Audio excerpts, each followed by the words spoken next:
And aren't you glad that God has given to us AMA as an organization to help lead this battle against the ills that we face in our department, our police department? I am so appreciative to the AMA organization and to the coalition for their stalwart work and leadership in our behalf. Why don't you stand and let's acknowledge? Come on, everybody, let's acknowledge the AMA and the work that they are doing. I got the best, I got the name.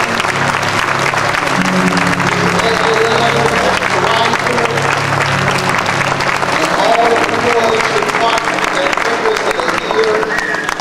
Without them, we certainly would be in a real strait. And so we want to acknowledge them today. I've had the occasion to sit in one of the meetings, and they are pastors of their churches, but they're putting a great deal of time and energy toward this effort, which is so critical to our community. And so we want to acknowledge them and appreciate the work that is being done behind the scenes, the many hours, the much work and thinking and strategizing and planning that goes on to make this effort possible. And we're seeing some movement and some momentum is being built as we move toward effecting change in our police department. And so we're just excited about that. We want to welcome you to Emmanuel.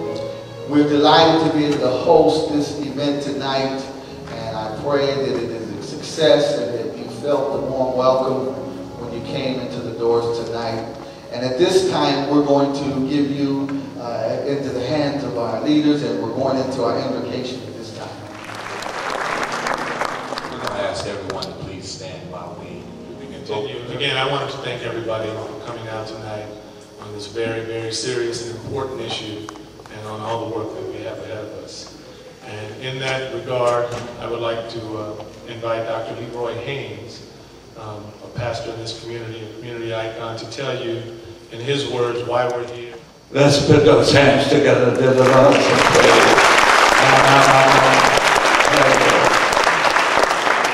Now, this is a rally as well as a worship experience. What do we want? Justice. When do we want it? Now. What do we want? Justice. When do we want it? Now. What do we want? Justice. When do we want it? Now. What do we want? Justice. When do we want it? Now. Put those hands together.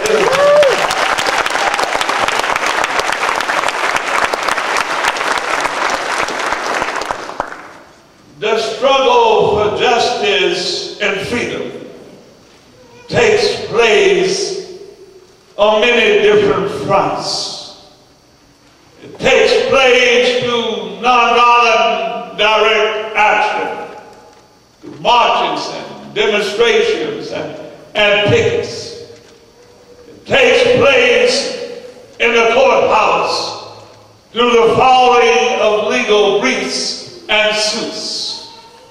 It takes place in the legislature, passing bills, change laws, and change institutions, and change behavior.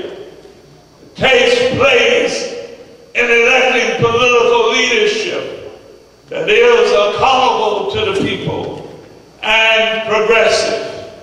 It takes place in organizing, mobilizing, graduating, and educating the people to control their destiny.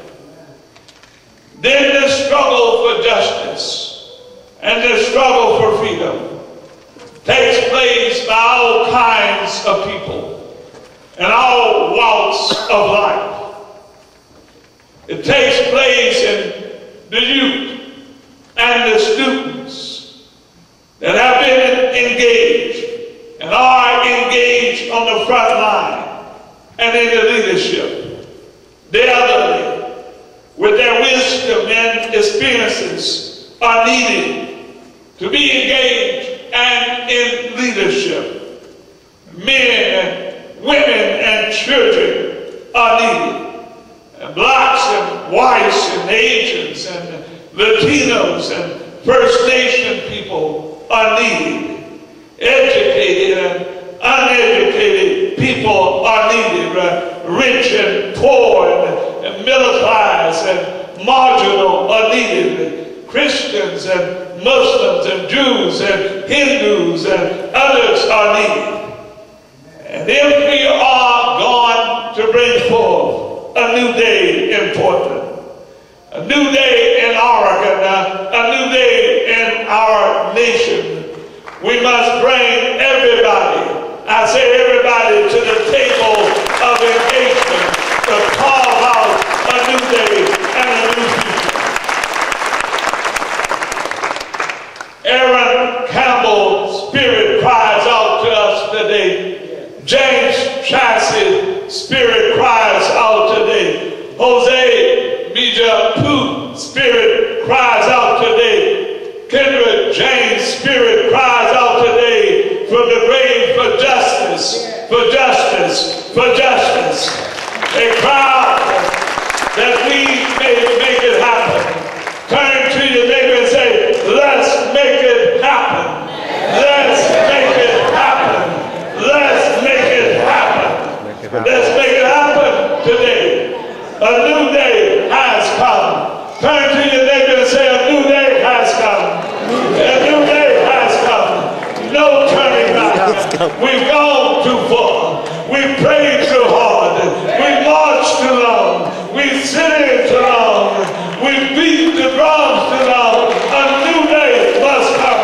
We are here to say today to City Hall, to the state, to the courthouse, a new day must come. A new day must come. A new day must come. Thank you very much. As you haven't heard, a new day must come. At this time, I would like to ask for anybody representing the Campbell family to join me here in expressions for the Campbell family.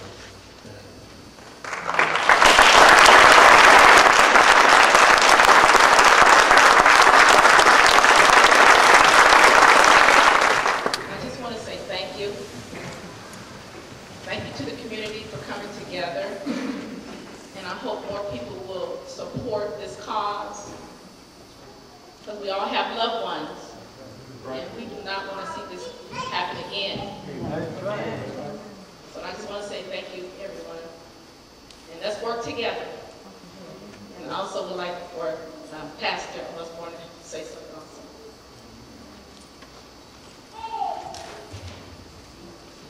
A new day.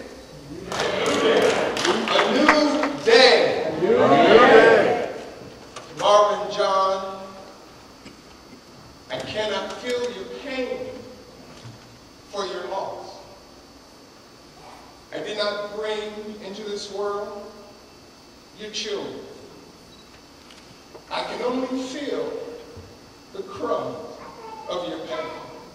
And that is more than I can bear. A new day. New day. A new day. New day. And that's all that we want.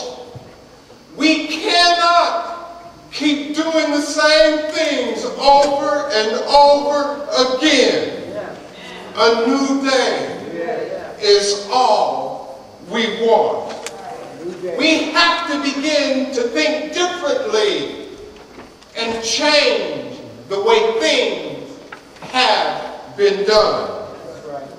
Let us continue to come together as a community for nothing more and nothing less than police reform.